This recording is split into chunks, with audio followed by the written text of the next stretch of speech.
Greetings. This is Justin Allen with the Elite Nurse Practitioner. Welcome to the Elite Nurse Practitioner Show. Today, we are going to be talking to a successful advanced practice nurse. Normally, our episodes are consultation calls with nurse practitioners who need help, but we are going to have some episodes where we interview nurse practitioners and advanced practice nurses who have developed a successful business. We will talk about the pros and the cons of starting businesses, issues they have ran into, and everything in between. So I hope these episode types help nurse practitioners out there understand how to create a successful business and to know that there are other successful nurse practitioners out there that have done it. All right, and on to the episode. Hello, everyone. Today we will be talking to Graig, who is a successful nurse practitioner in New York State. Graig started an urgent care 7 years ago that skyrocketed to success. He opened his second location about 1.5 years ago and is in the startup phase of opening a third one. He is in the process of opening a med spa that is in the startup phase as well. Graig doesn't necessarily need help from me, but today we will chat with Graig and see how he went from being employed to a very successful nurse practitioner entrepreneur within 7 years. Hey, Graig, how are you? I'm great, Justin. How are you doing? I'm doing great, man. I appreciate you hopping on this call. I know you're a busy man and you got a lot of stuff going on. So I know taking an hour out of your day to do this is very generous of you. So thanks. No, it's my absolute pleasure to help you out and help out everybody in the Elite NP world out there. Cool. Awesome. So yeah, let's jump in this. I know we kind of chatted a little bit before the call. So how long have you been a nurse practitioner for? I've been a nurse practitioner for, 10 years. 10 years I've been in NP. Yeah. Okay. And so you worked for a few years first before deciding to go out on your own? That's correct. I work in the emergency department at a level 1 trauma center. I was a supervising nurse practitioner. My nurse practitioner is in family and emergency care, so I'm dual board certified. So what provoked you to get out of that rat race and open up your own urgent care? Well, I always wanted to be my own boss. That's number one. And you have to sort of have that drive to want to succeed. So, working in the emergency department, seeing what all the attendings were doing and recognizing that luckily in my role, I was able to do the same procedures and same things that the attendings were doing. I said, well, why can't I do this myself? And then recognizing the fact that urgent cares are going to be taking off soon, I didn't want to deal with the mayhem of the hospital anymore. And I didn't want to deal with all the politics that go along with the hospital. So I said, you know what, let me go out and do this myself. And that's basically what I did. Good for you. Cool, man. So you kind of just took your clinical knowledge, being more acute care kind of focused and decided to go the urgent care route then. Yeah, that's pretty much what I did and reinvent the wheel. I said, if they're all doing it and I'm seeing these urgent cares popping up a little bit, 7 years is actually a long time in the urgent care world. It was right at the pretty much the beginning stages of like when it started to take off. I said, if they're all doing it and New York State has this brand new independent practice thing, I want to take full power and practice to the full scope of my ability. And I said, why can't I do it? I did it and that was it. Exactly, man. I mean, it's really not that hard. No. Not at all. You just got to do it. It's interesting. As the first one doing it in New York State, which really I was like the first nurse practitioner to open an urgent care, pretty much on the whole Eastern Seaboard, to tell you the truth. There are a couple of hiccups because people don't really know what the role of a nurse practitioner was, or they didn't know what we were capable of doing, or the independent practice was still very new. So there were some hiccups, but once you pretty much tell everybody what you're capable of doing, it was smooth sailing. Cool. Can you walk me through kind of the startup phase? So how did you get started? I mean, how much did you have to take a loan out? Did you finance this yourself? Like kind of just walk me through the startup phase of getting that first urgent care up. As with any business, the most important thing is to know your market. I can't stress that enough. If you're going to open an ice cream store and you want it to be successful, you need to open your market. If you're going to open up a car wash, you need to know your market. And the same thing with medical. You have to know your market. Now, I was very lucky that in my career, I worked EMS and I'm still working EMS on the side, shockingly, for 23 years already. And I love it. It's what I do on the side. It's sort of my volunteer fun stuff. And in my area where I live, I saw a huge need for an urgent care in a specific location. I knew that we were getting tons of calls there for really nonsense stuff that could be treated in the emergency department that didn't need to, they were just going to the emergency department. So I said, let me open an urgent care over there. So I already knew the market that needed an urgent care. And then back in your bachelor's program, you took this community health class where you have to do a community health needs assessment. And I said to myself, that class. So there's actually, you actually use that class. I don't remember anything from that class. Yeah. You know what? That was my dreaded class. I hated that class. And I don't like using that word at all. That's a very strong word, hate. And I hated that class. And I said, when am I ever going to need it? And then here I am deciding that I want to open a business. And I go to the banks and they're like, well, you need a business plan. And I said, okay. And I said, all right, give me all the required documents that you need or want in this business plan. So they gave me the list of requirements. And I said, that's basically a community health assessment. So lo and behold, I cracked out the community health assessment book and I used it. And I wrote a community health assessment. And then I wrote a pro forma on the insurances that are found in the area. All of this information is available online. You can literally go to your state's, CMS or any website that tells you just numbers, what's the volume of Medicaid in the area? What's the volume of Medicare in the area? What insurances are in the area? And it's all available freely online. You can just Google it. And I threw it all in a pro forma and I ran some numbers to see how successful I needed to be based on volume. And I went back to the bank and I got my money. Awesome. Yeah. How much did you have to end up taking out, if you don't mind sharing? I took out a lot. And the reason why I took out a lot is because I was a brand new nurse practitioner opening up a brand new urgent care that had not been done before. And I really decided that this was going to fall on me to show everybody what a nurse practitioner is capable of and what we can honestly do. So think of a number and then think more of it. Okay, fair enough. And I run truly a 5-star urgent care. I have x-rays, I have labs, I have IV rooms in my office. I have a trauma room in my office and it all gets used. I have 12 exam rooms. I have a lab. I have a dirty utility room with an ultrasonic cleaner and an autoclave in there. I have a room that's dedicated to podiatric emergencies and people with their feet. I mean, you name it, I have it in the office. Wow. And when people walk in, especially in the beginning, when, I was getting, the bank wanted to come in and see where their money had. And, I'm forming relationships with all these other doctors in the area and all these other providers in the area. They all want to see where their patients are going on the weekends. When they're out or they want coverage, they're all walking to this office saying, there's a nurse practitioner that opened an urgent care. What is it? And they walk in, they look at my urgent care and they said, we know that we're in good hands because he takes this very seriously. So it is a gorgeous urgent care. It is, well-oiled machine at this stage. Yeah, it sounds so I really had to make a very powerful statement. I'm certified by the Urgent Care Association of America. They came in here into my office and they did a site inspection. I had COLA come down and do a site inspection as well when I first opened. And again, as a nurse practitioner, nobody really knows that we're able to do this. So I had to make an impact and I had to make it strong. And luckily nowadays, nobody really has to anymore, but so it'll be a lot cheaper. This one was expensive. The second one was not.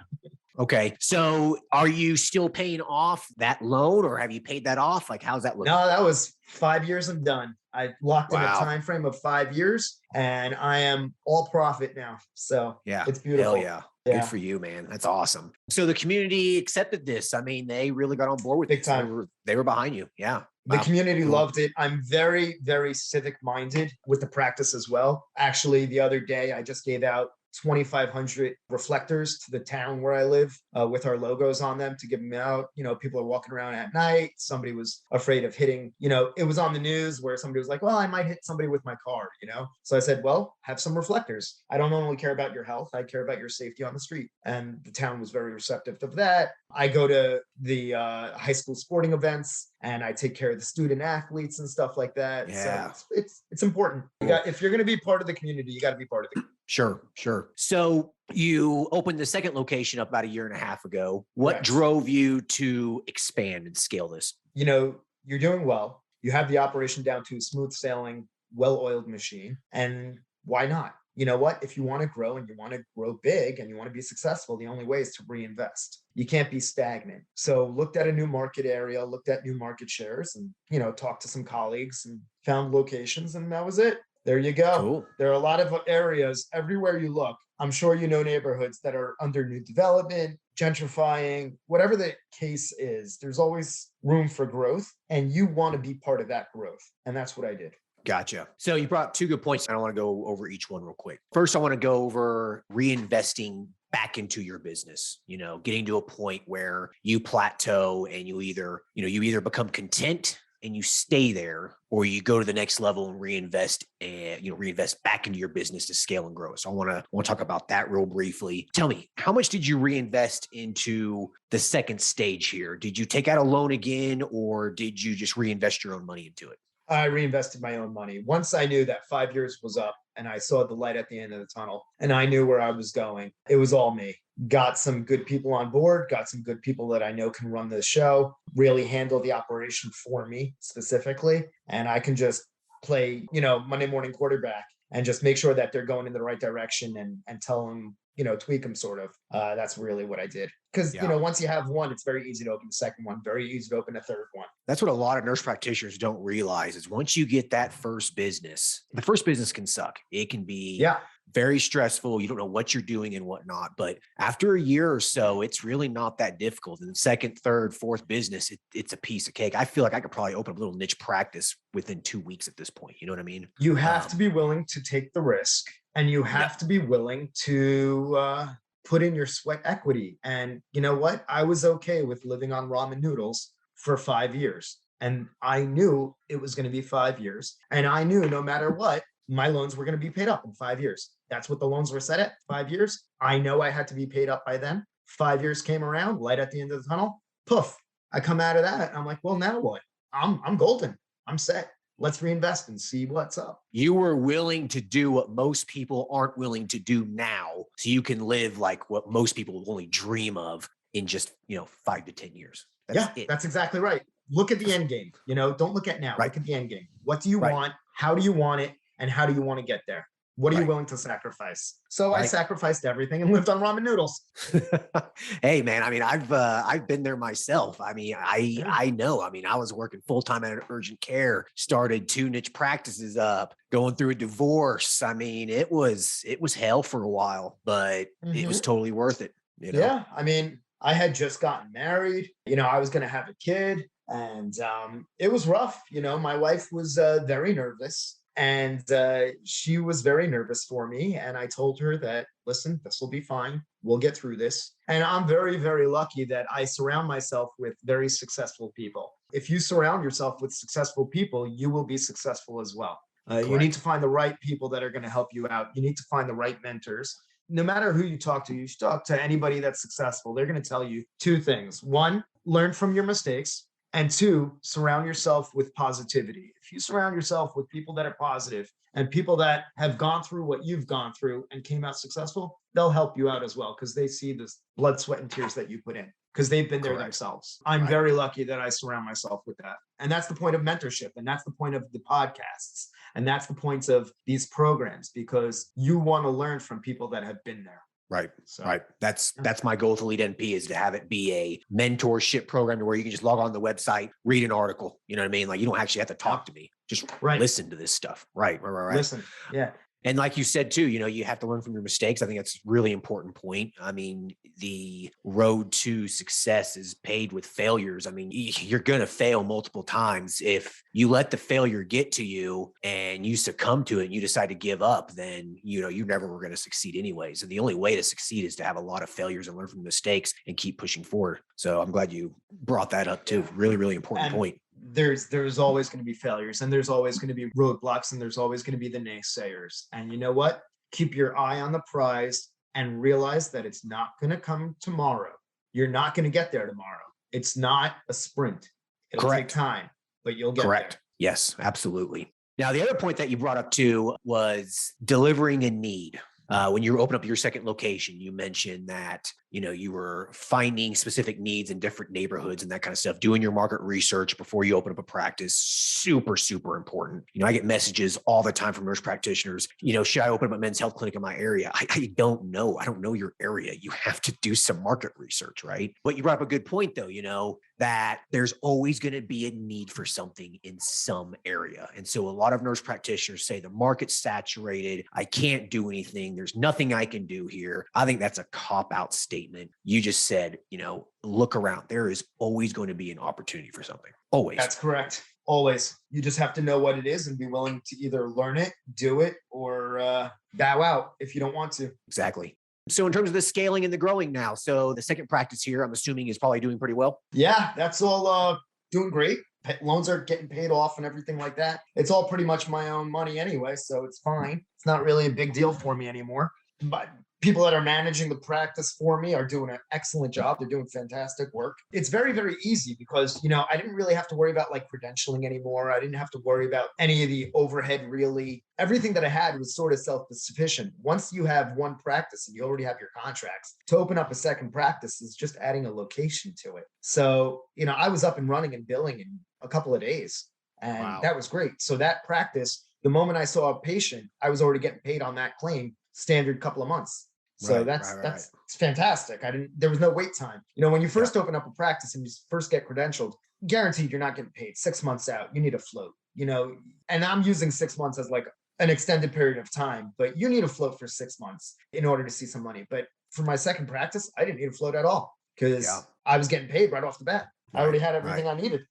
Now, quick disclaimer here. This is for an insurance accepting practice. This is one reason why I recommend cash-based practices, because you start making money immediately. So just quick disclaimer there. Greg's talking about insurance. Urgent care. Urgent care insurance. If you're going to have an urgent care, you need to take insurance. That is 1,000% correct. If you're going to do any of those other niche practices, there's a couple of ways that I go about doing that. One is obviously cash-based. The other is see if they allow you to use those flex spending accounts. So those health accounts that they have, that'll work as well. But again, that's cash as well. You just have to make sure if what you're offering falls in line with what's accepted under their plan. Recognize that. And the third thing are these like care cards that are out there. So there are specific credit cards that are out there that are available as like health credit cards, dentist's office, you'll see them in like veterinary practices and stuff like that. And some of them market to urgent cares or niche practices as well. So, you might want to direct your patients to something like that. So, you just got to check your interest rates and payments on those. Sure. Absolutely. So the third location in a med spa. So you're opening up this third location now. It's in the startup phase of it. Did you find another opportunity in a certain area and decided to fill the need basically the same way you did the second one?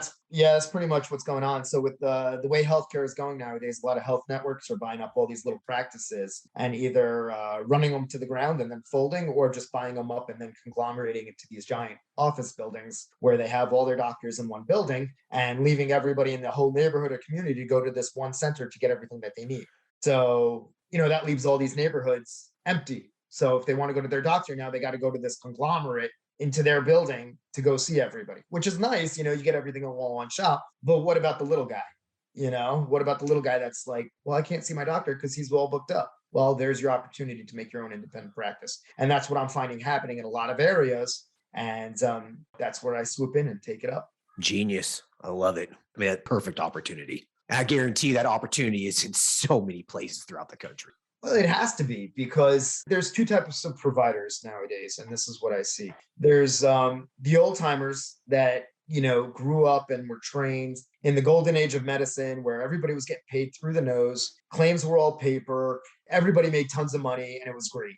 And then healthcare took a change and insurance took a change, and all those doctors got bought up by these hospital systems. And the hospital systems bought their practices for a pretty penny, which is great. And then they signed them on for these 5-year contracts or 10-year contracts, or gave them opportunities to have ownership practice or whatever it is that their contract was to keep them on board.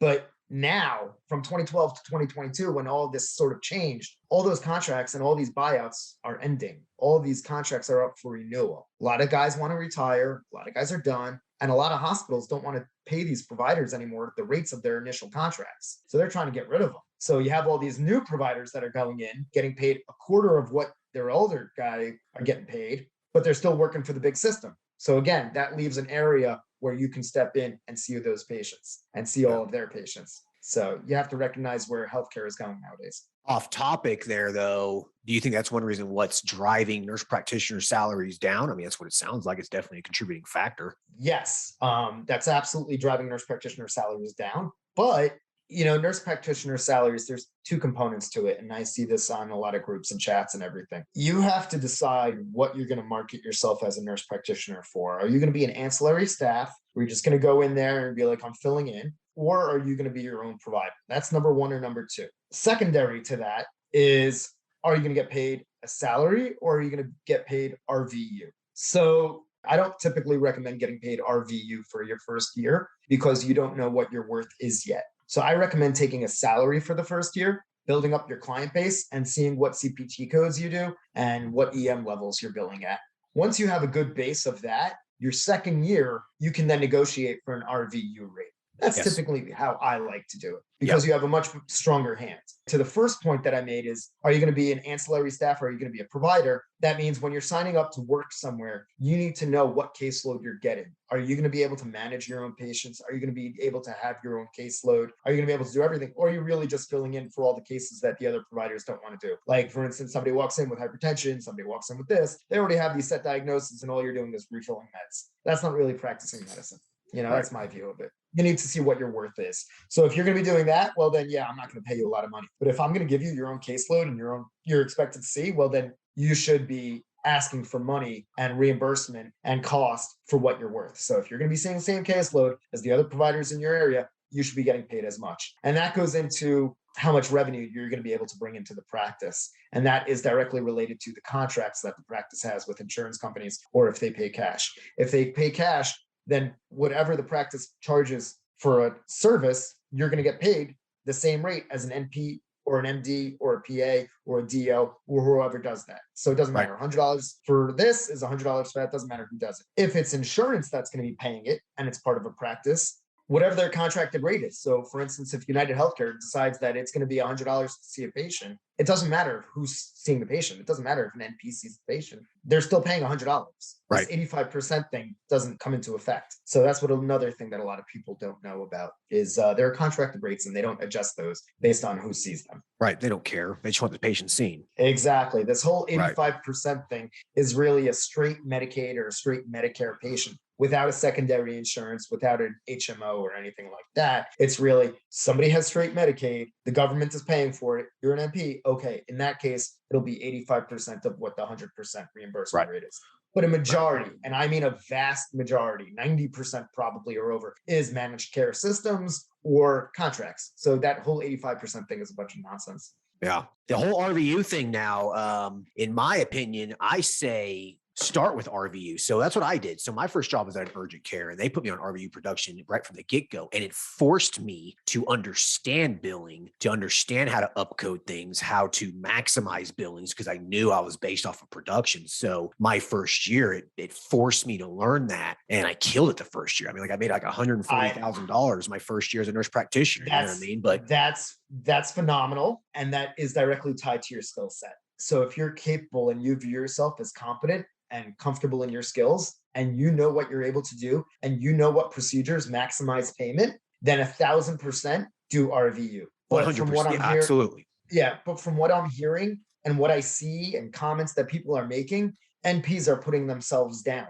and they're not giving themselves the confidence that they need to practice to the full scope of their ability. So if they're not going to do that and they're not going to be able to prove their worth, then they can't prove their worth in an RVU setting. Makes sense. If you feel that you're able to practice to the fullest extent of your scope of practice, your practice is going to back you up to allow you to practice to the fullest extent, then by all means go for an RVU. But I think that's a select few. I think that's really a select few. Right. I think most nurse practitioners need to get a couple years under their belt before they go that model. But it's the most lucrative model. If you're going to be employed, it's the only way I would ever work for someone else. And it would have to be uncapped as well. A lot of places cap that stuff and just totally gets rid of the incentive. So.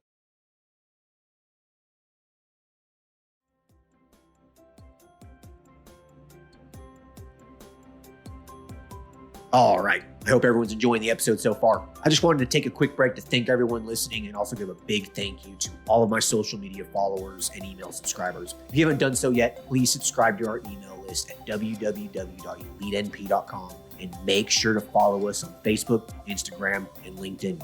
Email subscribers will receive updates on new weekly podcast episodes, multiple weekly articles we publish, new courses, and everything else related to helping you succeed. Remember, all elite nurse practitioner courses are designed to help you build a niche practice, increase your financial strength, and to break free from the rat race.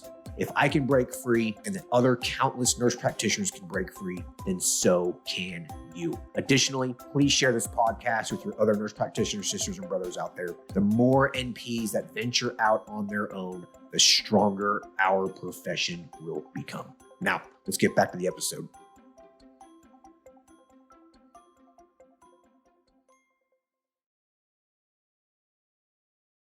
Okay, so you got this third location going up and you are deciding to go the med spa route. So I'm guessing you want to maybe get into the strictly cash game to diversify things and get rid of some maybe insurance headaches or something. Walk me through why you're going the med spa route. So when I first started out as a nurse practitioner in my first year, I did some concierge medicine on the side for a friend of mine where I would go to people's homes, check them out, do some things like that. Sometimes I would give IV fluids and hydration and stuff like that. And then this whole IV drip thing, exploded. So you have that wonderful class in your programs with IV drips, and that's a great model and that's a great class, and it can be very lucrative. And what I wanted to do is I wanted to capitalize on that component, but I also wanted to capitalize on the aesthetics. And I did want the cash model because insurance companies frankly suck, to be perfectly blunt. So cash is king. That's a wonderful thing, by the way. Cash is king.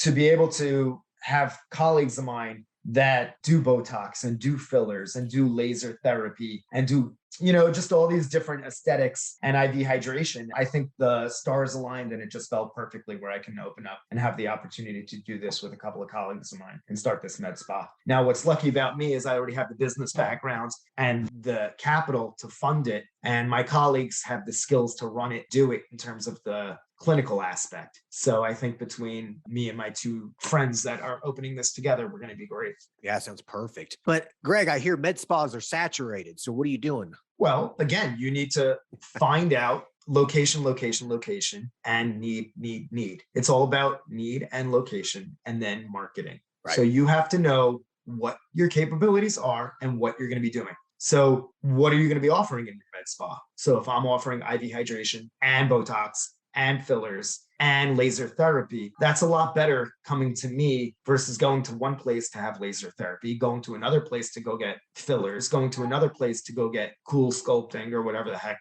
people want nowadays. One-stop shop offers a lot of other incentives. Now, what's nice about that is I can always branch off on this med spa and then start offering hormone therapy over there, women's health to an extent, weight loss therapy over there. I can do that as well. And again, all cash business. So if somebody wants to come in and starts talking to my providers about weight loss therapy, I can do that as well at the med spa. Right. So a one-stop shop kind of thing. I like that model as long as the services complement each other though. Like I get messages from nurse practitioners. Can I do a medical cannabis clinic out of my weight loss clinic or IV infusion clinic? It's like, that doesn't complement each other. Doesn't make sense.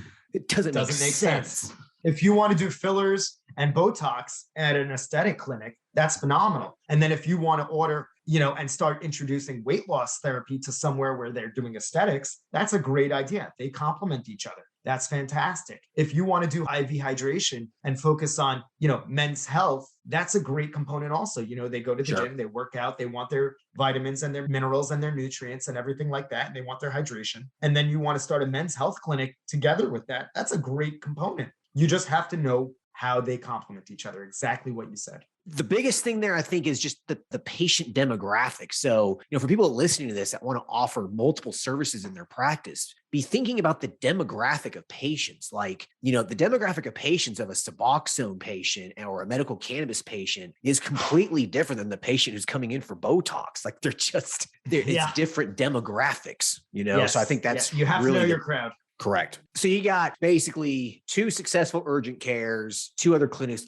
coming up. I mean, that's going to be 4 practices. This is beyond being a self-employed individual. I mean, this is true entrepreneurism. So I kind of maybe want to talk about, the difference between being an entrepreneur and being just self-employed, right? So being self-employed is basically giving yourself a job. So you open up a practice, you're the provider there. You don't have any aspirations to grow or hire other staff or anything. You just basically want to give yourself your own job, right? That's self-employment. Entrepreneur, though, is what you're doing. It's what I'm doing. You have this vision. You have this dream of multiple businesses creating a movement, making a significant impact in your community, having multiple employees, things like this. So I just want to say congratulations. You're not a self-employed individual. You probably were at first, but now you're definitely an entrepreneur. So congratulations, man. It's awesome to hear this. So what are your thoughts on the difference between that? Yeah, for sure. I completely agree with you. I would add one more thing in there as the side hustle. People have their primary job and then they have a side hustle. Maybe on the Yep. side they do the IV drips, maybe on the side they do some Botox. In order to make money, you need to diversify, and with diversification comes risk, and you need to be willing to take that risk. So I said that in the beginning and I'll say it again now. I did start out being my own business, and I was, just a boss working nonstop. And today it's funny that you mentioned being an entrepreneur, because I showed up at home yesterday. I got out of the office early and my wife looked at me and she goes, "You're home early. Why are you home early?" I was like, "Because I have staff." And she just started laughing. She's like, "Okay."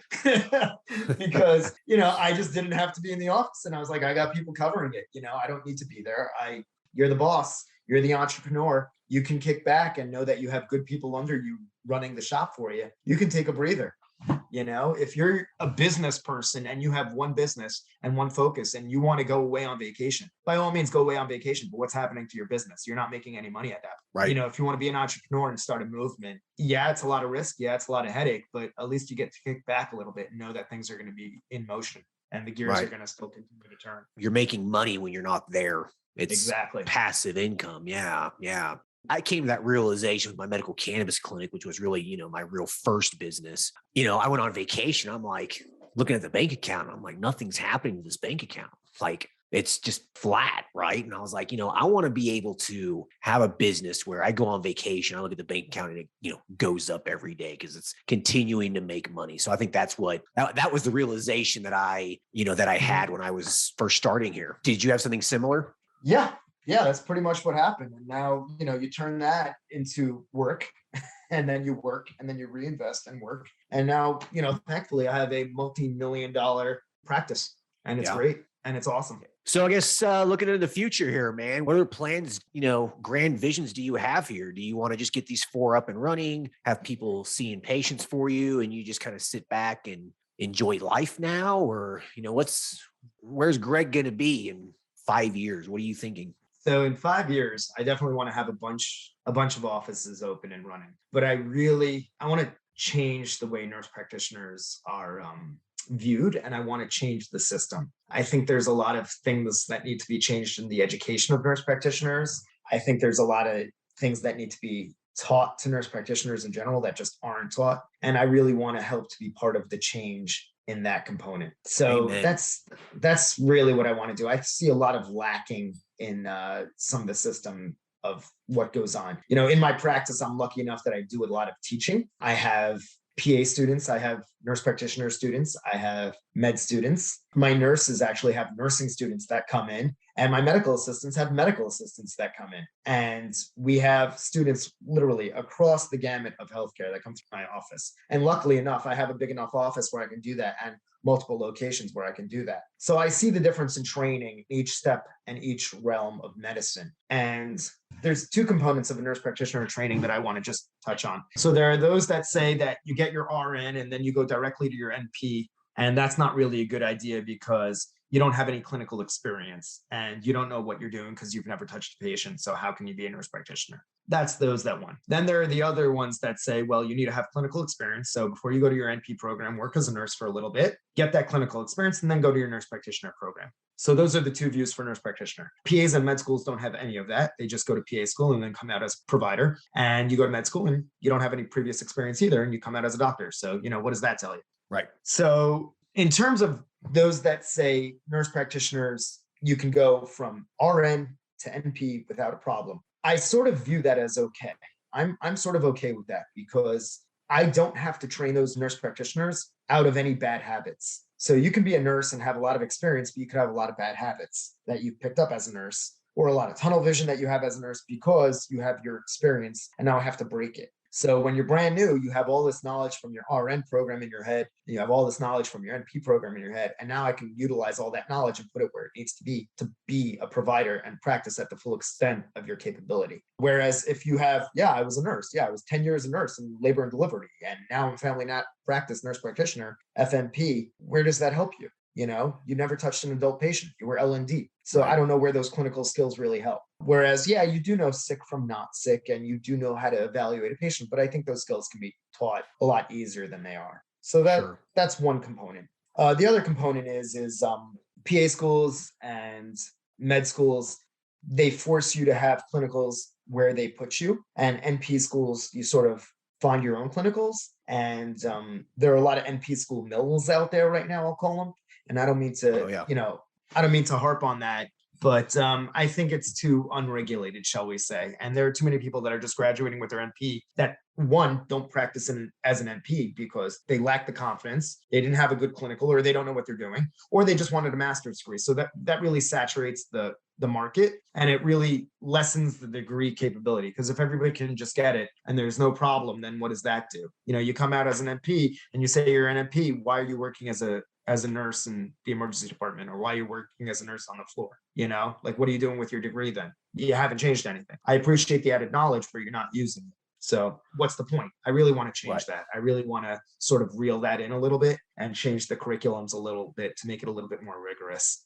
That's awesome, dude. I mean, I feel like that's something definitely needed. And, when I started, that's my 5-year plan. Yeah. No, cool. Listen, I would be totally down to help you with this. I started Elite Nurse Practitioner, 2.5 years ago. We'll be going on 3 years here soon. And yeah, there's a lot of disservice going on to our profession right now. And a lot of it's stemming from the schools, the degree mills. And yeah, there needs to be some sort of standardization, or something needs to happen here where nurse practitioners coming out, I feel like, a little bit more prepared. And the thing is, too, at the end of the day, you get what you put into it too. And so, yeah, exactly. If you came out not confident, not knowing what you're doing and whatnot, then I hate to say it, but I just don't think you put in the effort. I felt like I left an NP school extremely prepared. I was ready to start seeing patients. You know what I mean? Yeah. But I put a lot of work into it.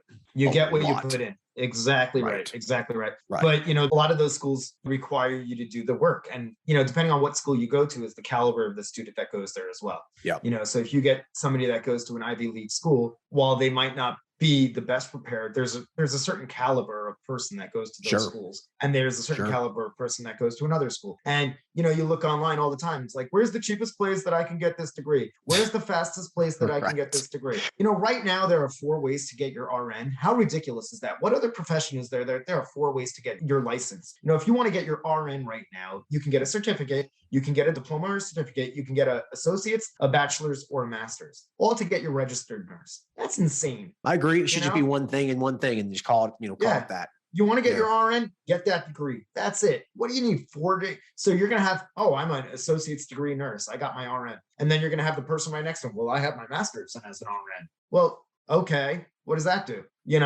Right. Do you know anything more that I don't? We both just took the NCLEX. It doesn't do anything for you. And it's the same thing with nurse practitioners. I went to this school, I went to that school. I went to the fastest school, I went to the longest school, I went to the hardest school. Yeah, but it's all a matter of what you put into it. Right. No, I mean, I know people who've gotten DMPs that aren't very good. And I know people who get a master's at a, really small school in podunk nowhere that are fantastic providers. It's just exactly, it's what you put into it, I think. And so I think that to streamline it, maybe, I don't know, admissions criteria need to be a little bit more strict possibly. I mean, that could maybe weed that out. I mean, if you put in the effort into your bachelor's degree, or put the effort into an entry exam or something, then chances are that you'll put the effort into actually, into school itself. So maybe that'd be a good starting point or something, or maybe, this would be a uphill battle, but I feel like that maybe we could just create something that, for the people who want to put the work into it, maybe some sort of post degree program to where, we teach people how to do things. There are a lot of residencies over there that are coming out now. There are a lot of residency programs for RNs. There are a lot of residency programs and fellowships for nurse practitioners out there. And I think that it's very important. I think that is a step in the right direction. I think it's a good start. Great.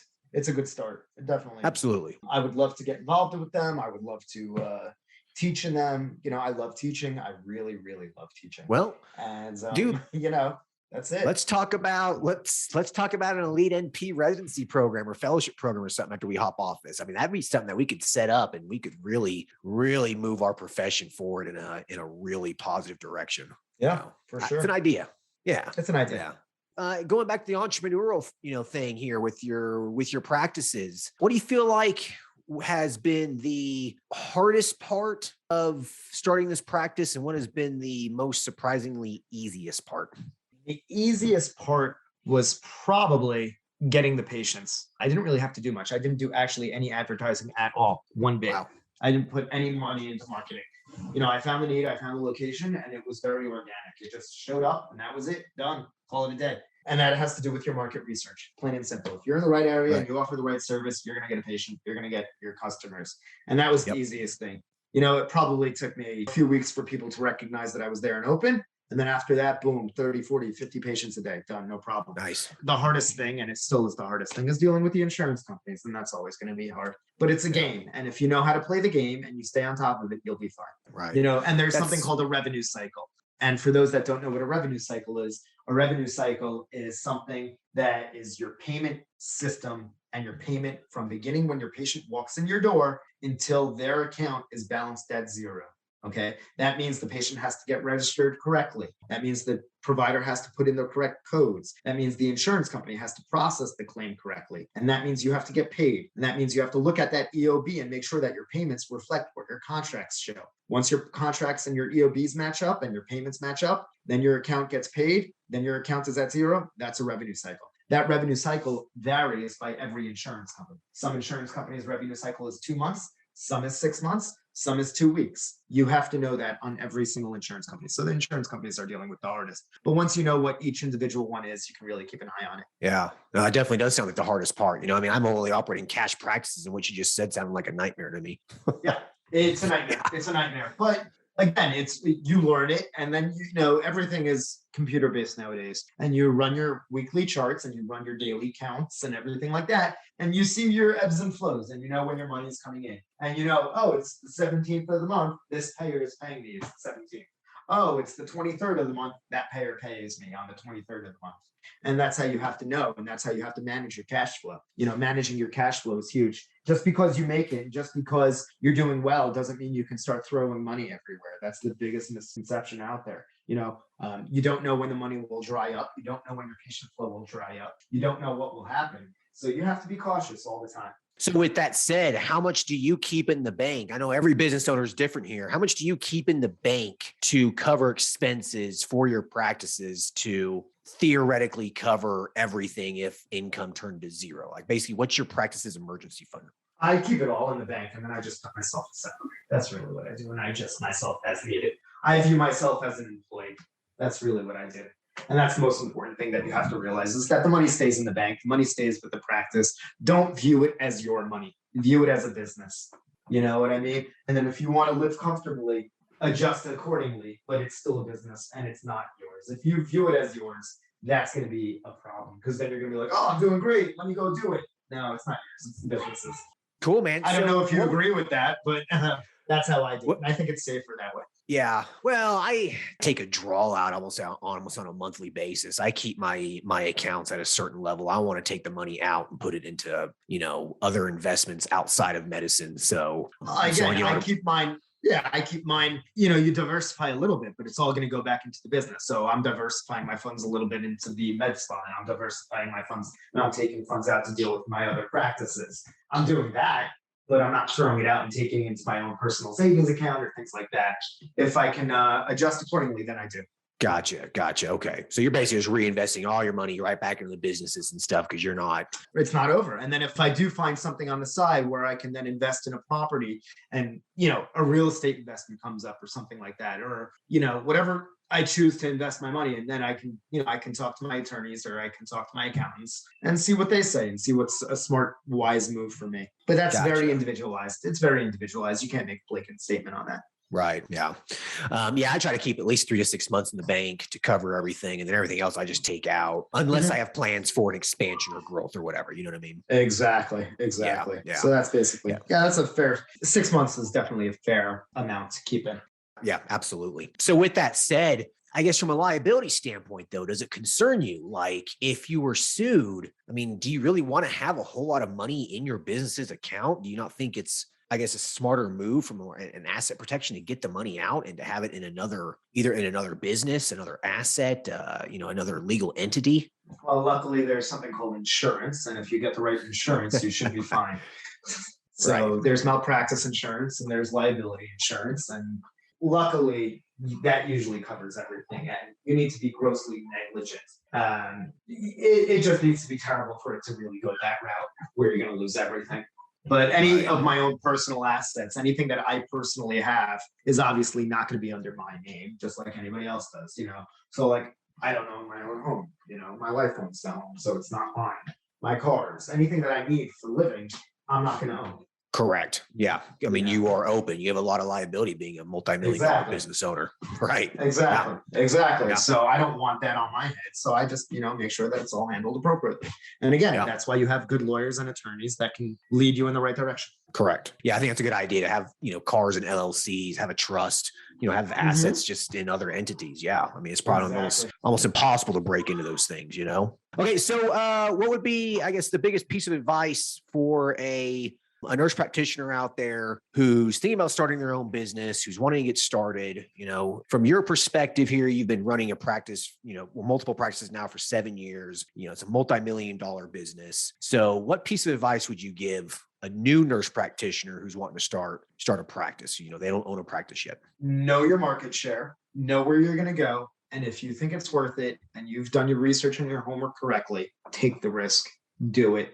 Have an end game, know how long it's going to take you. So if you say that you need to be XYZ goal in that time frame, do it and you'll be fine. You just have to stick it out, even in the hard times. And it is going to be hard. It is going to be hard, but know that you have an end in sight. Right. What's the worst that can happen too? I mean, ask yourself that. What's the worst that can really happen here? You go back to work as an RN making $50 an hour. I mean, worst case, it's not that bad. Right. Not that bad.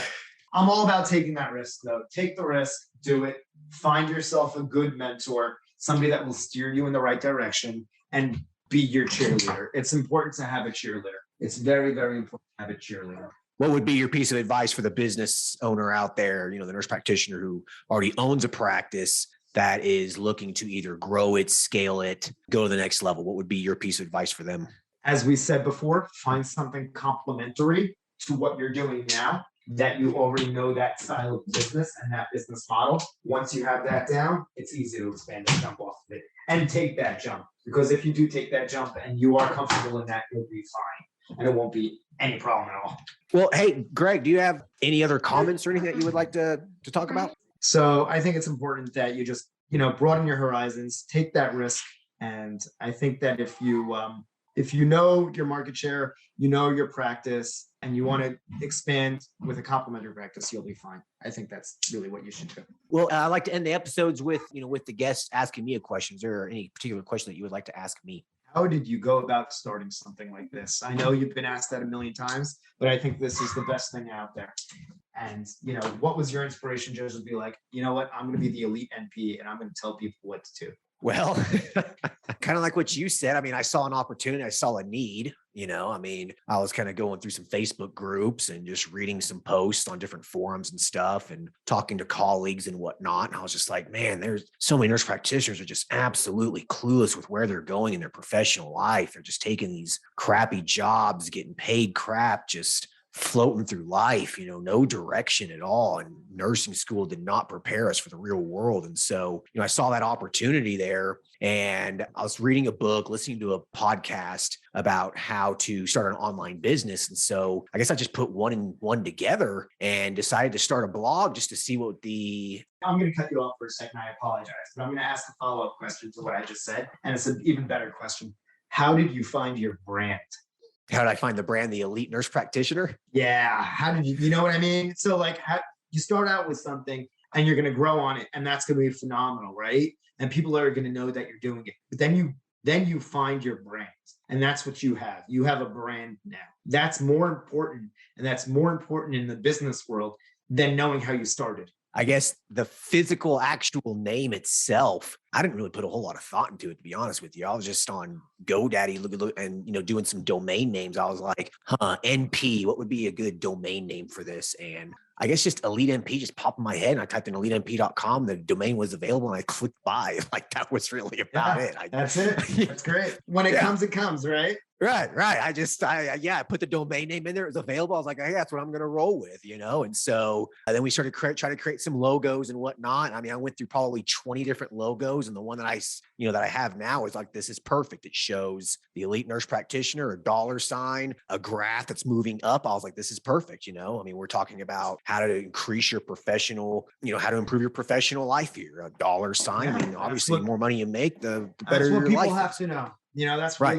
really what everybody listening here has to know, is that you got to know how you're going to be recognized in the world. You want to be good at what you do. You want to open up your own practice. You want to be the best at that you can be, but you want other people to know that as well.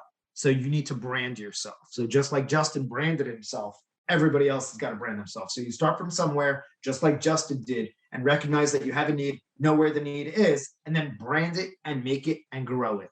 Correct. That's it. And that's where I'll end on that. And sprinkle a little luck on there too, man. There's always going to be a little bit of some luck involved too, Yeah, absolutely. Yeah. Always going to be some luck involved. Yeah. So, yep. Cool, man. Hey, listen, Graig, I really appreciate you hopping on here. I hope people listening to this, are going to walk away with, with some actionable advice and and just some items that'll really help improve their life. So I really appreciate you. I know you're a busy man, and yeah, man, you've killed it. So just congratulations. I mean, you truly are an elite nurse practitioner yourself. I mean, you really are probably in the top 1% here. So just congratulations. And I really want to thank you. I appreciate it, Justin. And this has been an honor to be on here. Honestly, it really has. And to share this and share the story is pretty special. Awesome. Well, hey, I appreciate it, man. Thank you. Thank you. All right. Take care.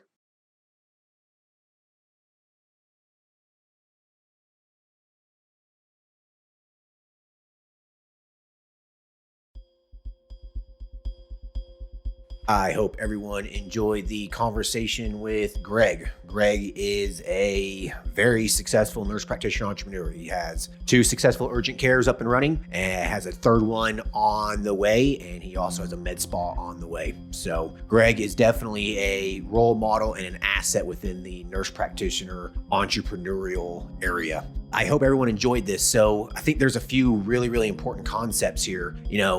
Deliver the need, do the market analysis, right? There's always going to be opportunities, always. Okay. If you say the market's saturated and there's nothing in your area, you're just giving up. Just give up. You're just giving up. You really don't want to try. If you really want to start your own practice, you will find a need. Okay. You will find an opportunity. There are so many opportunities in this country for little niche practices, urgent cares, primary care practices, whatever. You gotta do just a little bit of some market research to find those opportunities. It's really not that hard. You get on Google Maps, you start typing out different kinds of service lines, and just do some exploration. Maybe you have to drive an hour from your house and open up a practice in a smaller town or something. Those little small towns can be gold mines. They really, really can. So just do some market research, okay? Find the opportunities, find the need, okay? There always will be opportunities out there. I mean, Graig is in New York in a highly populated area, and he has 2 urgent cares, a 3rd one up and running and opening up med spa. He can do it, so can you. So listen, just do the market analysis. And the other thing here is you have to be okay with taking a risk. Graig took enormous amounts of risk. We're talking about hundreds and hundreds of thousands of dollars of loans he took out. That's a huge risk. I took big risks too, starting my practices. Every business owner takes a risk. You have to be okay with taking a risk. It's part of it, but the reward is huge. The reward is bigger than you could ever imagine being an employed nurse practitioner. Graig went from basically nothing to multi-million-dollar business in 7 years. Where are you going to be at in 7 years if you stay working for your employer right now? Will you really have moved up that much? Probably not. Graig is a prime example of that right there. Myself, I've only been doing it for like 4 years now, and I went from nothing to $1 million business in 4 years. Impossible to do that as an employed nurse practitioner. If he can do it, I can do it. So can you. Hope everyone enjoyed this episode. Talk to you guys later. Thanks. Bye.